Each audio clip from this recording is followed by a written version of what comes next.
Crappie fishermen feel the heart-pounding anticipation of the thump.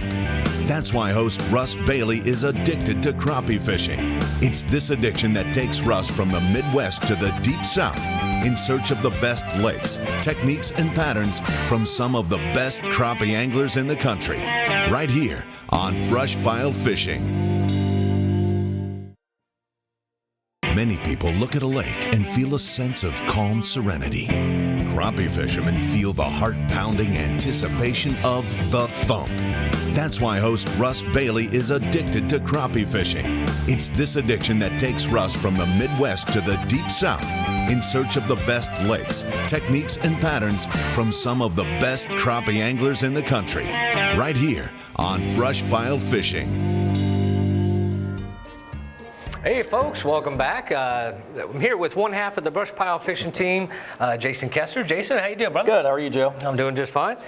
You guys had a wonderful time, wonderful season this year. Jake can't make it today. Out fishing in, what, South Carolina or something? Yeah, down there fishing someplace. But so anyways, we're going to jump right into this. I want to, part of the Brush Pile Fishing team, I'd like for you to tell us how your season went this past season. Joe, we had a really good season. We started off at Lake Cumberland down in Kentucky, and we've always done pretty well down there. We actually finished second a couple times, and this year we won the tournament. It was a 2-day super event, so that was pretty exciting. We caught most of our fish just jigging, pretty shallow, 4 foot deep in the trees, which was fun. Nice. And then the next tournament was in April. We fished on Grand Lake St. Mary's, the one that's sponsored by Brush Pile Fishing. And that tournament was crazy. If you remember, the water was way up high. Yeah. The weather was terrible. We had floods everywhere. First day we did really well, caught some really good fish, but second day the mud came in and we had to change techniques, change spots, things like that. But actually ended up winning that tournament with only weighing in 5 fish the second day. It was that tough. Wow. So that was awesome. And then Jake did fish an ACT tournament early in the year by himself. I actually couldn't make that one, but we went to the Classic at Old Hickory, obviously, and we're fortunate enough to win that. We went down there and shot some docks, did some casting, some swimming jigs, but did really well. So it was a great year. We fished 3 tournaments and won them all. So wow, can't beat that. Now, tell us about the technique you were doing. Normally, when I've covered enough tournaments to know most of it's spider rigging. Yeah. Or pulling cranks or something like that. But talk about the ability to win these couple tournaments just single pole. Yeah, Jake and I prefer to single pull fish. I mean, that's how we fish around here. He prefers to throw a cork. I like to swim a jig a little bit too, shooting docks, things like that. But Grand Lake St. Mary's, Cumberland, they both cater to that style more. Okay. Some guys do spider rig on both. Sure. We've seen it at both tournaments, but we like to go to lakes where we can use our single pull technique, really hone in on what we're good at. Okay. And then we didn't know for sure with going down to Old Hickory. We were actually brought crankbaits, rods along, brought crankbaits. We tried it one day. Yeah. Weren't real successful at it, so we went back to what we knew, and that's what we did. So. Awesome. Yep. Awesome. And why we have that? I just saw we had the tackle box there open here.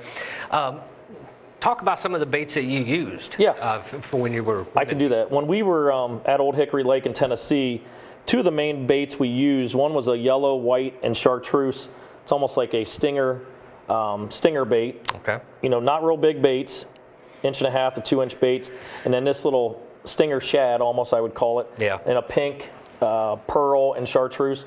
Those 2 baits were dynamite those days. Wow. First day, Jake was fishing this, and he did outfish me, I'll admit that. The second day, I switched to this. For some reason in the morning, I just thought I'd throw some pink, and I pretty much showed him, what's up the second day. Scolded him, huh? But we worked hand in hand pretty well against each other. That we both had a good day, and that's what you need in tournaments. You both need to be, successful, and if one person's doing this and the other person isn't, sometimes it doesn't work out. So.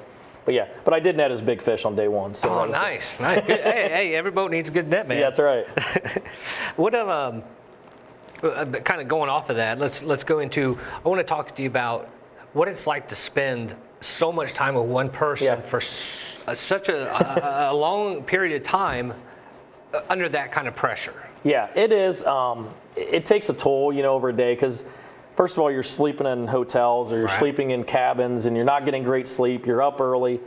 you're, whatever. You're not getting your normal rest that you would normally do. So you got that stress on it. Then you got the stress of trying to win. You're away from your family, your wife and kids. So you're kind of, out of your element anyways. And I'll tell you, Jake and I work very well with each other. He's more of a calm, patient guy, and I'm a little more high-strung and want to run, gun, get stuff done. So we even each other out a little bit. That's good. The other thing is I can give Jake all kinds of crap, and he can give it back to me, and we just know we're just having fun with each other. Sure. So we don't take things personal. Every once in a while, if one of us isn't feeling well or something like that, we might get a little irritated, but it's water under the bridge after the tournament's over. So right. Yep. And along with that, then, tell us what you like the most about tournament fishing. I'm very competitive. I've always been competitive since I was a little kid, whether it's sports, whether it's fishing, whether it's anything. If I go to a family party, I don't want to lose. I don't want to lose my 8-year-old son when I'm playing something. So I'm just competitive. He still can't beat me at basketball, so maybe someday he will. But even when we play Madden on the Xbox, he wants to try to beat me. But honestly, that's the biggest driving force for me in tournaments is I'm competitive. I'm competitive against Jake when we're fishing. That's why we give each other heck, on who has a better day. Right. I'm competitive in anything I do, and you have to be tournament fishing. If you're not competitive, if you're like, third place is great, you're not going to do as well. So true. You always got to shoot for the top. Speaking of shooting for the top, what's your personal best weight crappie-wise? Like individual crappie or tournament bag? Yeah. First one, then the other. Individual crappie, I would say is around 2 1/4, somewhere in there. Where'd you catch that? That was actually caught in Florida, not during a tournament. Of course. Black crappie, yeah. Now, Jake did catch a 237, almost a 240 when we were at Grenada. Wow. We fished an ACT down there, and that was a very nice fish. It did fall off in the net as I had it underneath it for him, but so I'll take a little credit for that one. Yeah, as you should. And we've had some big fish on. I had a fish on in Cumberland. And you always hear the fish story, the big ones get away. Right. But we've had a couple black crappies on at Cumberland that we know we're pushing 2 3/4 to 3-pound fish that we just have not been able to land. They get caught up in the tree or something like that. So one of these years at Cumberland, we're going to catch a 3-pound fish. So why is Cumberland your lake? It seems like it's.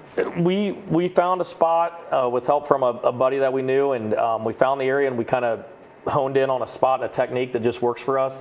The time of year we fish it's usually spawning season. Oh, okay. So the fish are shallow, the fish move up, and they hit that cork, and we just love it. So awesome. Great, yeah. What direction do you see the sport of crappie fishing going? More and more, I see it growing every year. With the ACT taking off like it is, Crappie Masters, Crappie USA. Yep. It just seems like more and more people are getting into it. The development of the live scope technology is obviously huge now, and that's more single pole fishermen. But I think there's all techniques. I mean, there's people at the Classic at Old Hickory fishing live scope. Yeah. Jake and I didn't have it in the boat. Right. Luckily, we found some docks, we found buried brush, and you still got to put together the pattern. You can have all the technology in the world, but if you can't put together a pattern where the big fish are, right, you're not going to do well. So I think you're still going to see both, but a lot more people are going more to that. The technology's taken over a little bit, and you're getting more individual fishermen, I think, fishing it as well too. Right. Not just teams, but I definitely see it growing. What do you think it would take? Obviously, getting the youth involved. Yeah. I know one of the things like around here, Crappie USA does it real well. They get people involved that are under 16. You can have a third partner in the boat. I know some of the local clubs around here do youth tournaments. Yeah. Shelby County Crappie Club does, and I actually bring my son in that every year, and he loves it. I mean, he talks about it all the time. Dad, can we fish that again in June? And go back. So it's getting kids involved at a young age, but doing it when it's nice weather, like they do their tournament in June. Taking kids out when they're not miserable and cold and crying or wanting to go home or something like that. You want them to have fun. So yeah. Kind of just one last thing before we wrap it up here. Yeah. What would you tell someone who wants to get into the sport?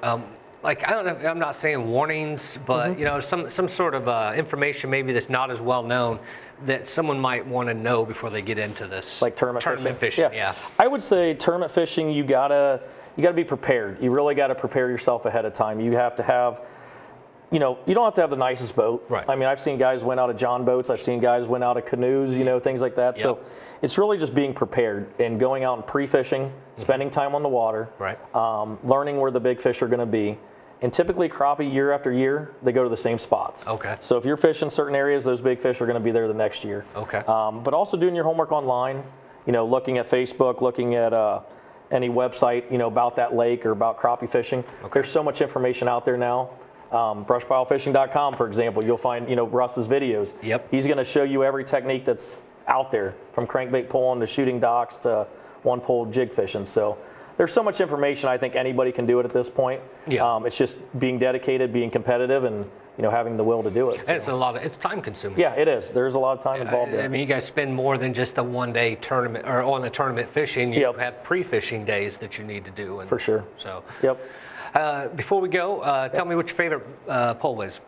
I would say I use mainly B&M. The sharpshooter right here, the sharpshooter 6. Yes. There's some film from the Classic. They were filming us the second day. Yeah. You'll see me using this a lot. Okay. I was casting out and swimming jigs, actually swimming this bait right here, the pink and chartreuse. But those fish were in 4 foot of water, and they would hit that bait on the fall, and that little 6-footer just setting the hook and reeling them in. It was a lot of fun, and it's a great rod. We were using it for shooting the docks as well. Mm-hmm. So I would say of anything we used in the Classic, this was the main rod, and this rod was awesome. Wow. Yeah. We talked about it earlier during the our live broadcast earlier. I use it all the time fishing in the river for lots of different things, and I think it's a very versatile rod. It is, and we pair it with the B&M reel as well, the small open face reel. I don't know if this is one here, the Pro Series, but that reel works great with it. Sure. And then we use a high vis line. Just see the bite and things like that. So that's important. Russ talked about that earlier, especially since a lot of us aren't getting any younger. And, yep. High vis line is definitely something that's very beneficial to us. Well, and the other nice thing about that is you can use from a 32nd ounce weight up to an 1/8 ounce weight, or even bigger, 1/4 ounce, and still cast and use that rod. So, yeah. I mean, we were using a really light weight that day, and it still worked out great. So cool. Yep. Well, I'd like to take the time here real quick before we say goodbye to Jason to I want to remind you about the Cyber Monday sale. Go to brushpilefishing.com, and there'll be a little box on there you can click on, and it'll take you to where all of our deals are for that. So, well, if there's anything else, man, I appreciate it. Thanks, Joe. Appreciate you coming on board with us and stuff, and I wish you guys well in the future. So. Thank you very much. No problem. Well, there you have it, folks. Enjoy. Have a good day.